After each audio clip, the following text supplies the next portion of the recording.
Hindi lang isa, kundi dalawang pro-Duterte lawyers, mga kababayan, / vloggers ang nakibaka na rin sa EDSA kasama ang INC nating mga kapatid, mga kababayan.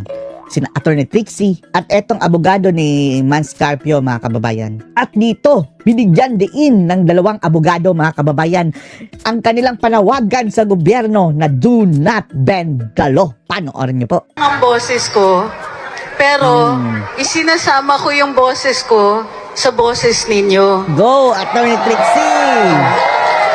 Kasi pag sama-sama at maraming boses, marami tayong magagawa.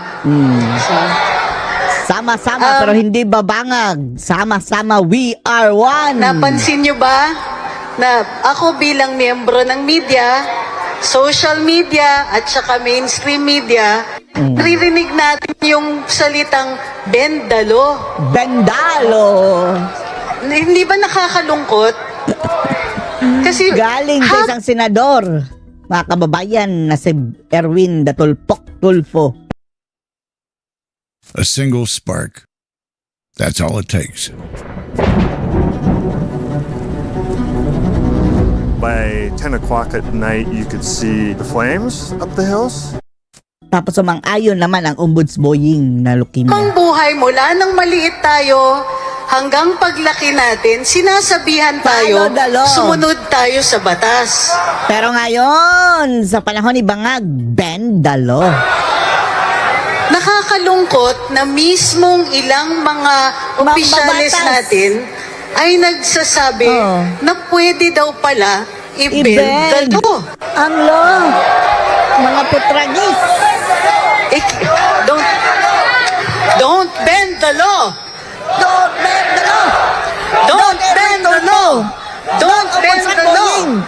No to leukemia. Di ba pagkatapos ng buong buhay, pinangangaralan tayo ng ating mga magulang, Sumunod sinasabi tayo sa batas. nila, andyan ang pulis, sila nag-e-enforce ng batas, don't bend the law. Sumunod tayo sa batas. Tapos ngayon, Ang masakit palalo break ay the law. nakikita natin na talagang nagbe-bend the law.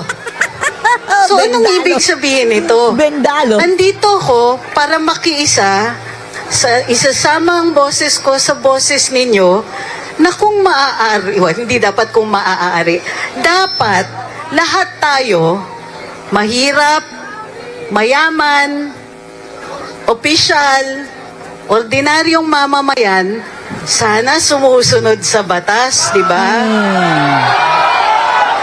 Ngayon, Ang mga kababayan, ordinaryong maging presidente, lumalabag sa batas, mga kababayan, sa pamamagitan ng kaliwat kanang panghaharas. Nangingidnap pa, mga kababayan, si Tatay Digong pinakidnap, nagnanakaw sa pera ng bayan, at lahat ng mga kabalastugang pinaggagawa ng mga kababayan. Mamayan, di ba, pagpapasok sa trabaho, kailangan lahat ng mga pangangailangan, lahat ng requirements, susunod tayo. Hindi ba masakit na kapag nakita naman natin yung mga opisyalis natin, di ba minsan kulang-kulang yung requirements? Kulang. Halimbawa, inire-require tayo good moral character. Di ba? Kailangan mabubuting tao ang mga kawani ng gobyerno. Yung Diyos ko, Lord. Ang presidente, mga kababayan, walang requirement na ganyan. Diba? Mas stricto pa ang mag-apply ka ng security guard o katulong, mga kababayan, dahil pukukuhain ka pa ng NBI. Ipapadrug test ka pa. Samantalang ang presidente can read and write and is a Filipino citizen. Di baling bangag. Sana naman pinapakita nila sa atin na yung mga matataas na opisyalis may good moral character din. Bang moral lahat bad. Hindi na rin natin isasama dito na tayo pag pumapasok, namamasukan sa gobyerno, nire-require tayo minsan mag-drug test. Diba? Tayo susunod sa batas. Sana yung mga opisyales hindi nagbe-bend the law. Don't bend the law. Don't bend the law. Don't bend the law. Don't bend the law. Don't bend the law. Nalulungkot ako kasi maulan ngayon, di ba? Oo nga, no? Okay lang sana Rain or shine sila, no? kung maulan at hindi tayo binabaha.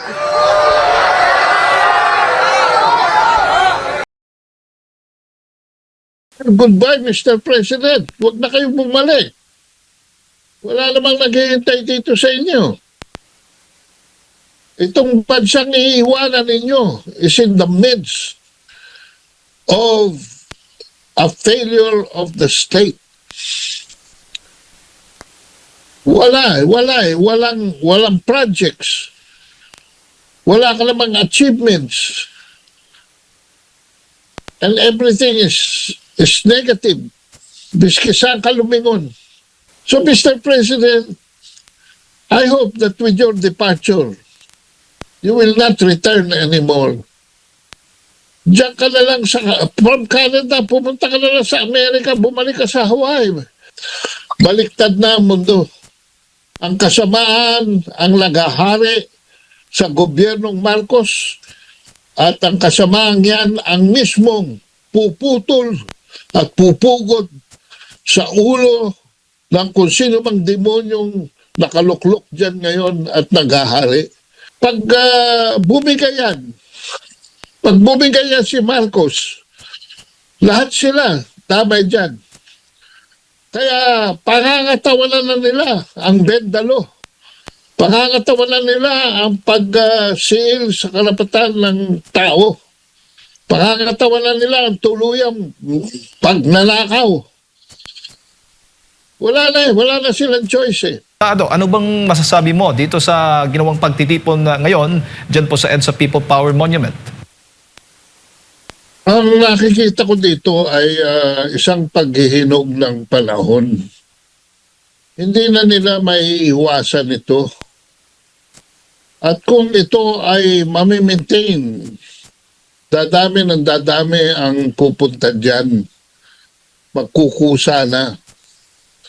Hindi na pwede nilang salain ito eh.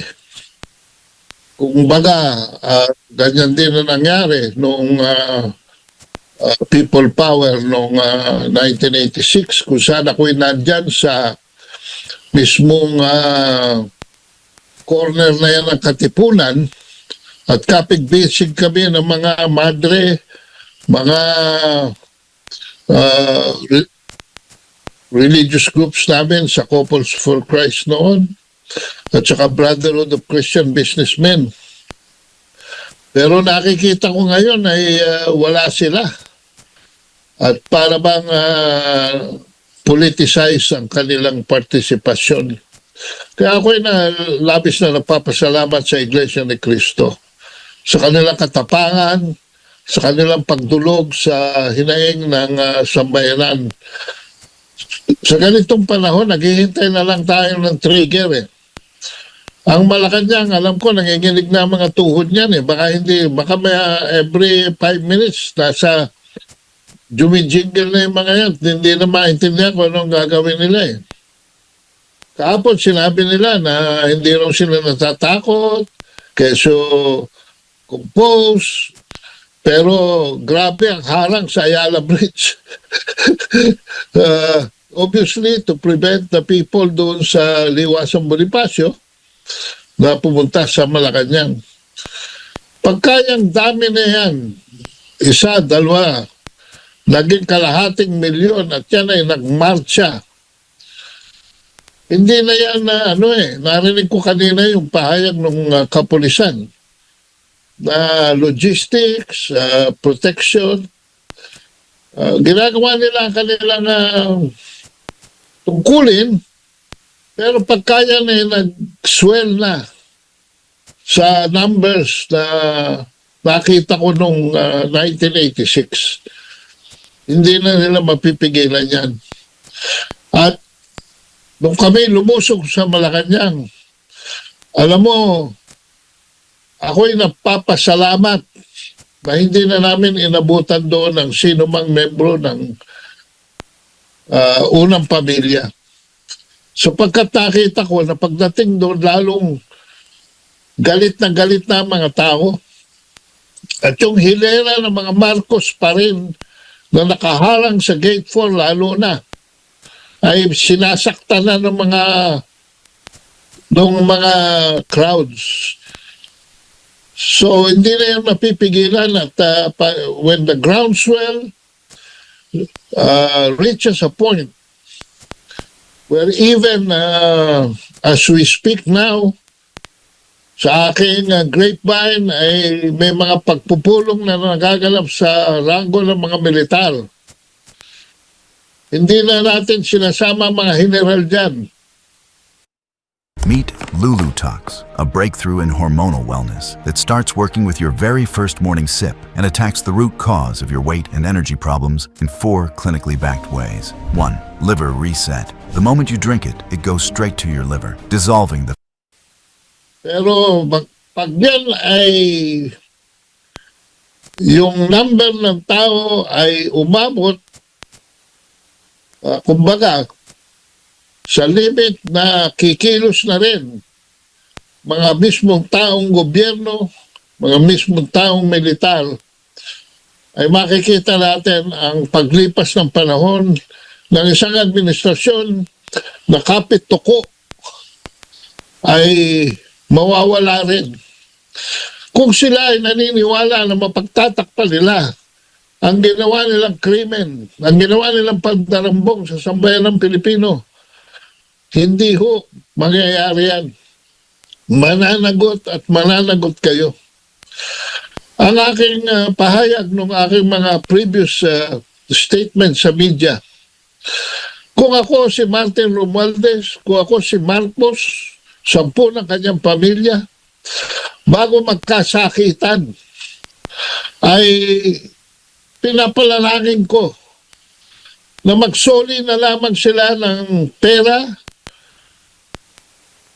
sa volume na ikalulugdan at maaari silang mag-negotiate because all of this will go down to a political negotiation. Katulad na nangyari noong 1986. Although noong 1986, the negotiation was with a foreign country. Ngayon, hindi ko sila nakikita. Alam ko, nandyan sila, umaali-aligid, nagbabantay sila. Naghahanap sila ng oportunidad na magkaroon din sila ng regime change para ang tao nila ay ilagay dyan.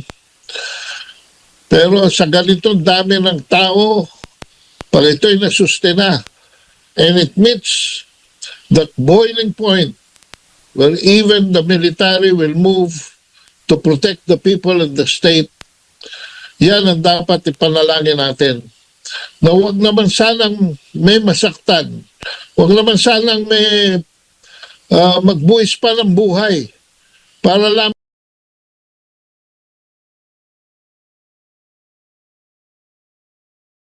Napagkaalaman ko na mayroong mga imbestigasyon na tungkol sa flood control.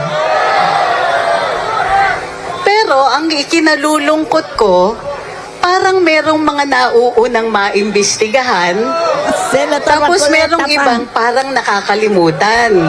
Si Romualdez, mga kababayan, yun, grabe. Parang kinalimutan na, pati ang mga rallyista, mga kababayan, mga makakaliwaan na babalo. Walang sigaw na Romualdez na panagutin.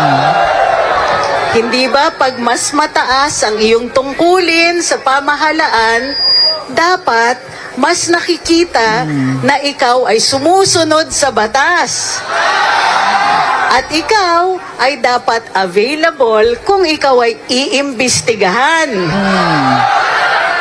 Pag hindi ka nagpa-imbestiga, hindi ba bend the law yun?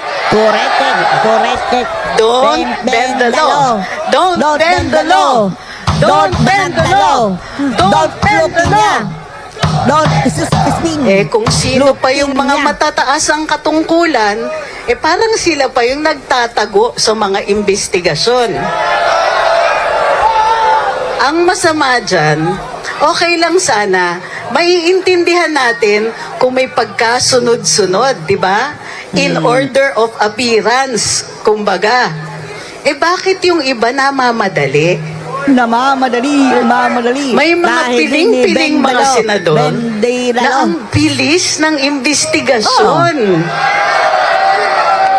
Meron naman mga piling-pili rin na matataas ang katungkulan na parang walang investigasyon. Talaga, si Romualdez na yan, si Bangag na yan, lahat ng mga bangag na kababayan na Bangag Pilipinas. Walang Hindi ba pag investigation. hindi natin sinunod yung pagkasunod-sunod na nire-require ng batas, hindi ba bend the law din yon? Don't bend the law. Don't Oh, bend the law! Don't bend the law! Don't bend the law! Don't bend the law. Hindi po masama yung hinihingi natin. Ang hinihingi lang natin, yung fair. Wala naman tayong hinihingi na wag niyong Patas lang mga kababayan. Sumunod lang kayo sa tama at hindi, wag kayong mangharas. Wag nyong gamitin ang batas para sa panghaharas, mga buwisit. imbestigahan. Wala naman tayong sinasabing itigil yung investigasyon. Ang hinihingi lang natin ay sana patas. Hustisya! Hustisya! Hustisya! Hustisya! Hustisya! Oh, matagal na tayo. Si Dilima.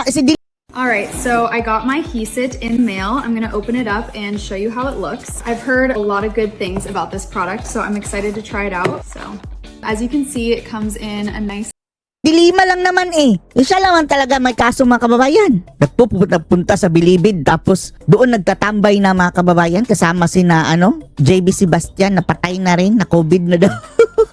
Parang hindi nyo naman maintindihan yata. Diba? So, yan po yung first aspect ng Republika. And gusto ko po talaga sana ma-instill yun sa inyo kasi yung Constitution natin, yan po yung nagpapatakbo talaga ng Republika ng Pilipinas. That is the very foundation of a country. So, kung wala yung Constitution natin, edi yung naghari-harian na lang yung mga tao. Hindi po pwede yun, di ba? Hindi tayo papayag doon. So ngayon, dun po papasok yung second aspect ng form of government ng Republika ng Pilipinas, which is the Philippines is also a Republican government. So ano po ibig sabihin ng Republican? Ibig sabihin po niyan, yung government functions po natin tumatakbo via the leaders na mga pinipili po natin. Okay, via the electoral process. So since tayo po ang pumipili sa kanila, ano yung trabaho natin? Hanggang pili lang ba? Hindi, di ba? Meron din po tayong obligation na i-call out, panindigan kung hindi na tama yung ginagawa nila. Di ba? Yan yung essence ng Republican government. At yung second sentence po Republic ng of the Section 1 Philippines. of Article 2, nakalagay kasi dyan, government authority emanates from the people and all sovereignty resides in us, the taong bayan. Diba? So yung trabaho po natin, after natin sila piliin, bigyan ng chance magsilbi, magserbisyo, pero puro bendalo pala yung trabaho. Bendalo! Kailangan natin i-call out sila. Hindi po tayo dapat manahimik. Duty po natin yon as citizens of the Republic of the Philippines. Klaro? Klaro. Okay. So, ngayon, going back lang po dun sa political persecution angle. Ang masasabi, kaya ako po, isang rason, personal opinion ko lang po, personal observation, kaya ako po nasasabing political persecution nangyayari kala Senator Marcoleta, Senator Jinggoy, and some senators. Oh, hindi lang. Si Tatay Digong, sina Kibuloy mga kababayan, sina Harry Roque, sina Mike Defensor, sina Chavit Singson. Ang common sa kanila mga kababayan, supporter ng mga Duterte. At kumukontra sa pinaggagawa ng mga bangag administration. Kasi, di ba, may ilang senators na nasa minority or nasa grupo nila Senator Alan nang lumipat sa kabila. Di ba yung statement dati nila ombudsman, hinog na daw yung kaso. Tapos biglang Diba? naghilaw. Hinog na. Pero alam niyo po yung pinaka-latest development? Pinahilaw nila. Meron pa daw. Uulitin nila yung preliminary investigation. Ayun, nahilaw lang bigla. Basically, parang bumalik sila sa step 1, imbestigahan ulit. So, Ayan. yung masasabi ko lang, ito, opinion ko lang naman to, free speech ko to eh. Parang mahirap yung paghinog, tapos bumalik. Sa pagkahilaw. Diba? Tingin ko hinog, tapos Hilog sa nabulok, pilit. tapos naging bagong prutas. Bago Ngayon, baka naging balimbing na prutas, di ba? Naging star fruit. Yan po yung delikado diyan eh. Pag nasasobrahan sa hinog eh, 'di ba? So biglang yun tumahimik, napunta na sa majority, biglang ulit yung preliminary Biglang investigation. naging So yun yung isang balimbing. reason kaya yung observation ko lang po as a ordinary member. Parehas naman po tayo. Ako po hindi ako politiko ah. Hindi ako politiko, wala po ako sa government. I am simply a private citizen, katulad po ninyo, na gusto lang magsalita. Nagkataon lang, madami sa inyong nakikinig sa akin. Kaya nung papunta ako, nagulat ako, dami nagpapapicture eh. Sabi ko, hindi naman ako politiko, wag na kayo papicture. So anyway, yun po yung point ko, di ba? Pag in-observe natin, pwede talaga natin masabi na may political persecution sa minority. Political persecution. Manong Chabit, good afternoon po. Andin dyan sa Manong! Manong.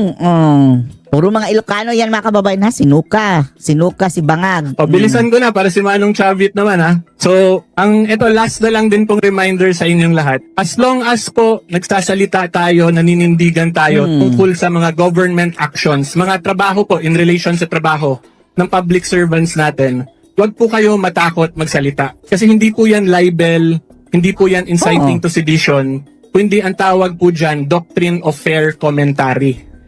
Okay? Kaso nga lang bangag mga bangag As long as kahit hindi yan libel mga kababayan, kahit kahit kalaunan sasabihin din ng Korte Suprema na sige, hindi yan hindi ka guilty dyan, pero inabala ka na, tinakot ka na mga kababayan ng mga